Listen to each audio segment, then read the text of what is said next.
Hello friends, तो शुरू करते हैं आज की वीडियो, जिसमें हम पढ़ेंगे रासायनिक संयुग के नियम। Law of chemical combination.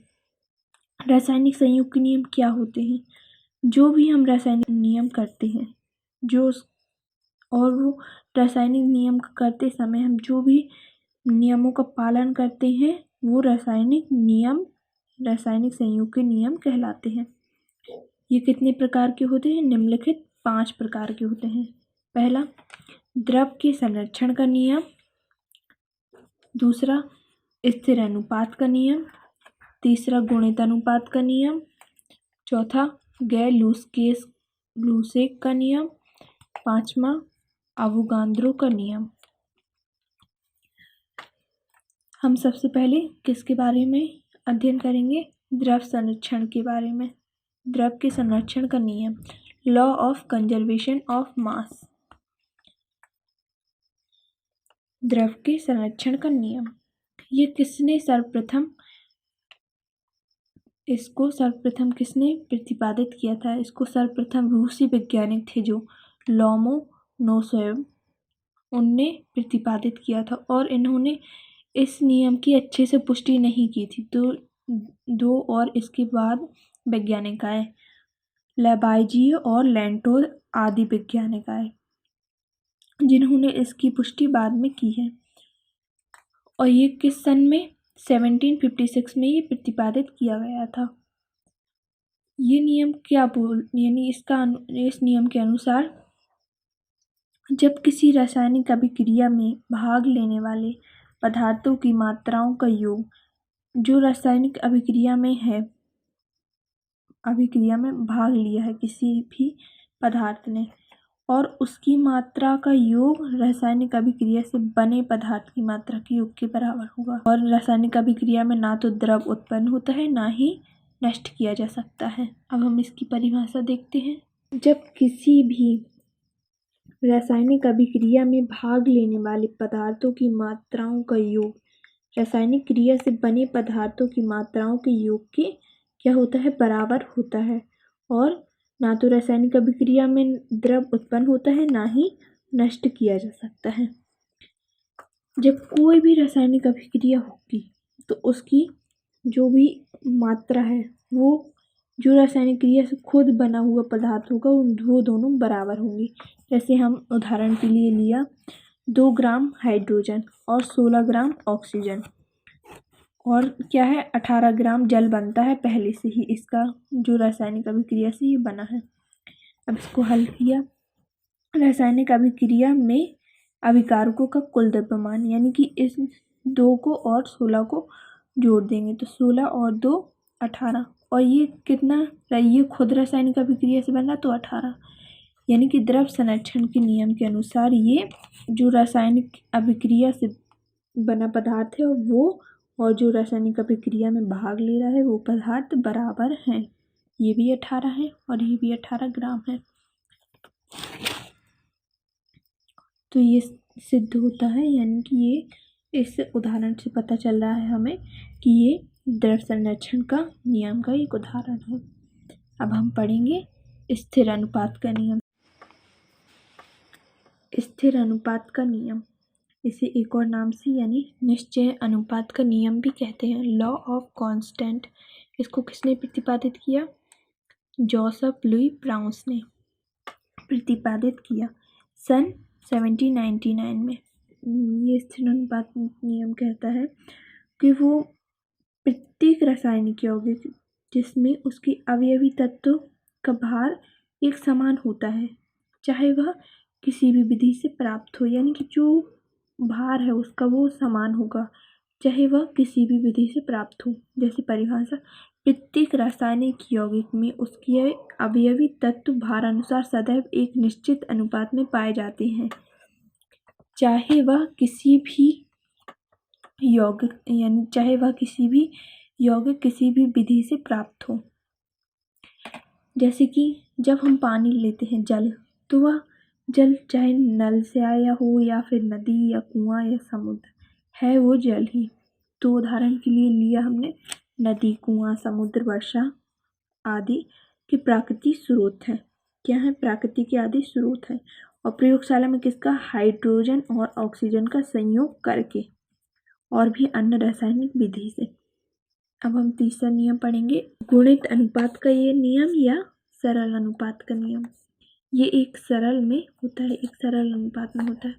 इसको किसने प्रतिपादन किया था, ये वन वर्ड का आंसर क्वेश्चन आ सकता है।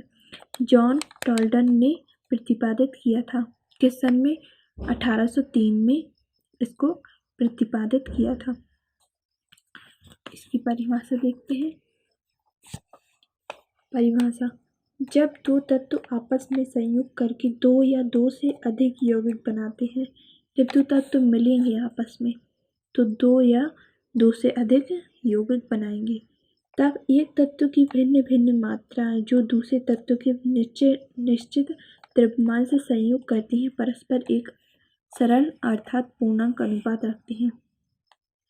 जैसे उदाहरण के लिए हम ले लेते हैं, कार्बन ऑक्सीजन से दो प्रकार से मिलता है, जैसे कि C+1/2O2 बराबर क्या बन रहा है, कार्बन मोनोऑक्साइड CO और C+O2 प्लस कार्बन मोनोऑक्साइड यानी कार्बन डाइऑक्साइड, ये दोनों बन रहे हैं। उदाहरण के लिए जैसे लिया हमने 16 ग्राम तथा 32 ग्राम कार्बन और इसका संयुक्त होकर ग्राम कितना, 12 ग्राम बना, कितना, 12 ग्राम। और इसका जैसे हम निश्चित अनुपात में संयुक्त भारों का करेंगे तो ऑक्सीजन के कार्बन की निश्चित मात्रा से संयुक्त हुए भारों का, तो ये 16:32, 16:32, 32/16, 16 से 16 दूनी 32, 2, तो 1/1, 1:2 सरल अनुपात में, ये आ गया सरल अनुपात में। तो ये नियम कहता है जब दो तत्व मिलते हैं तो जो यौगिक बनते हो उसका एक यौगिक उसकी भिन्न जो दो यौगिक बनेंगे तो उसका ये एक यौगिक भिन्न भिन्न मात्राएं उसके द्रव्यमान के निश्चित संयोग से परस्पर निश्चित संयोग करती हैं जो कि एक परस्पर सरल अनुपात रखते हैं। रासायनिक संयोग का चौथा नियम पढ़ेंगे, यानी कि रासायनिक संयोग की चौथा, गैर-लुस्के का गैसीय संयोजन का नियम, गैर-लुस्केस लॉ। इसने खुद ने अपने नाम के आधार पर इसका नियम का नाम रखा है, यानी कि इनने खुद ही इस नियम को प्रतिपादित किया है। गैर-लुस्के ने प्रतिपादित किया है इस नियम को। किस सन में किया है, ये 1808 में।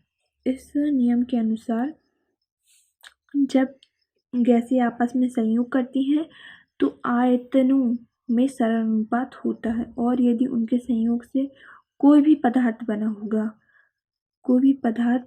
बना हुआ है तो वह गैस आयतन भी क्रियाकारी गैसों के यानी कि सरल अनुपात में होगा, जबकि एक आयतन ताप व दाब पर मापे जाएंगे। उसके आयतन जो है क्या, ताप और दाब पर मापे जाते हैं। तो हम परिभाषा लिखते हैं। परिभाषा, जब क्या गैसें आपस में मिलती हैं, गैसें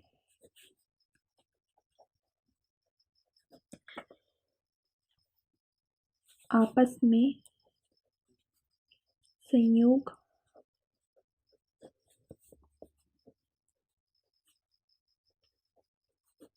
करती हैं तो उनके आयतनों में सरल अनुपात होता है। सरल अनुपात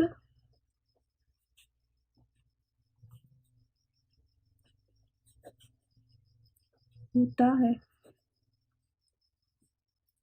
और यदि रासायनिक संयोग से और यदि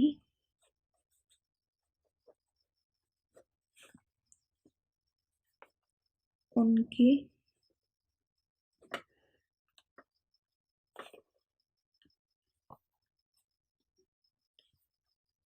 संयोग से बना हुआ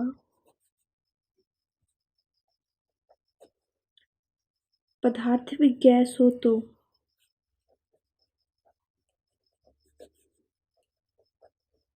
पदार्थ भी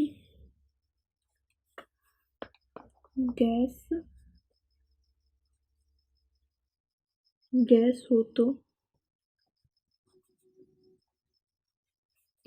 उसका आयतन भी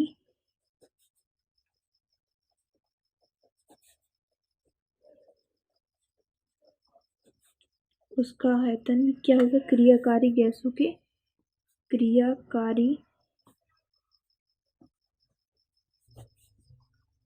गैसों के आयतन के सरल अनुपात में होगा। सरल अनुपात में होगा, जबकि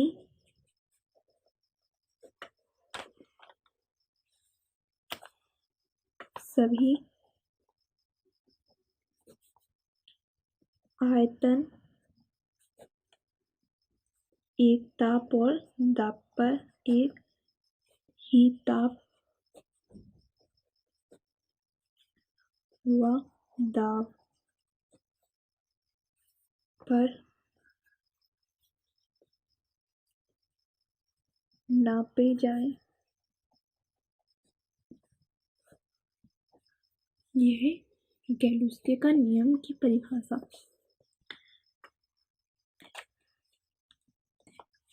उदाहरण के लिए जैसे H2 है प्लस Cl2, ये एक अणु आयतन है और ये भी एक अणु आयतन है, एक अणु है और एक आयतन है। अणु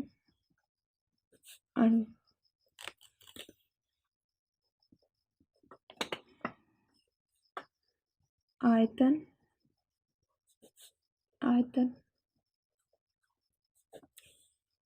है, ये क्या बनाएगा? HCl।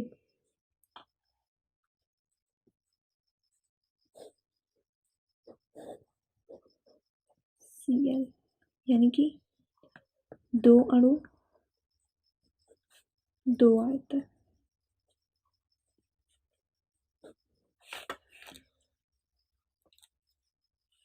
हाइड्रोजन फ्लोरीन व हाइड्रोजन क्लोराइड गैस कितनी आयतन हो गए? तो ये एक अनुपात 2 1:2 हुआ, जो कि सरल अनुपात का नियम है। ये उदाहरण से ये सिद्ध होता है। अब हम क्या पढ़ेंगे? 5वां, यानी अवगाद्रो का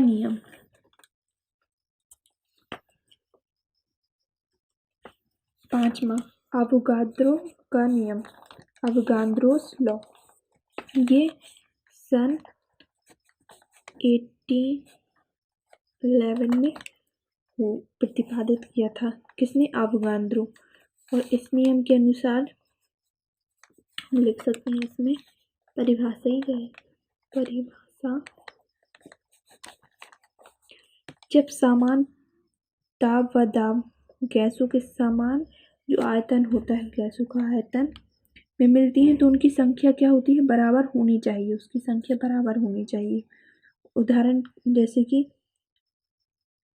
2 लीटर हमने दो लीटर पात्रों में क्या लिया? हमें H2HE। हम पहले ये लिख लेते हैं, फिर हम देखेंगे। समान ताप व दाब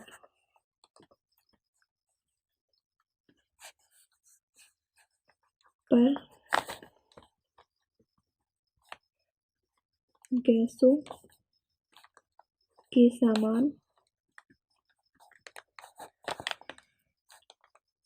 आयतनों में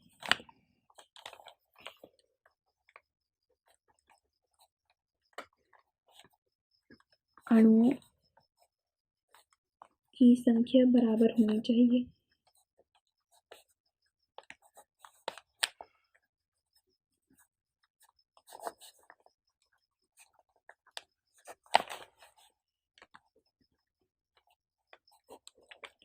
बराबर होनी चाहिए, जैसे उदाहरण हमने 2 लीटर क्या लिया, 2 लीटर। उदाहरण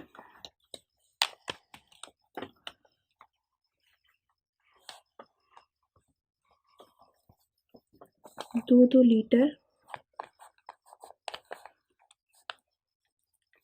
के पात्रों में उपस्थित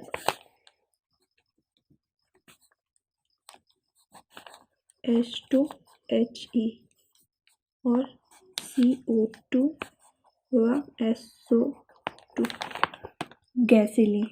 क्या गैसें? गैसों के अणु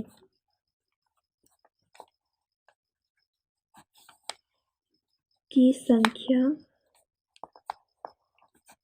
समान होगी। और ये वास्तव में संकल्पित प्रस्तुति है। ये उन्होंने ये दर्शाया, प्रस्तुत किया है कि ये जो H2HE और CO2 व SO4 गैसों के अणुओं की संख्या इनमें समान होती है। समान ताप व दाब पर गैसों के समान आयतनों में अणुओं की संख्या बराबर होनी चाहिए। ये अवोगाद्रो का नियम है। Thank you.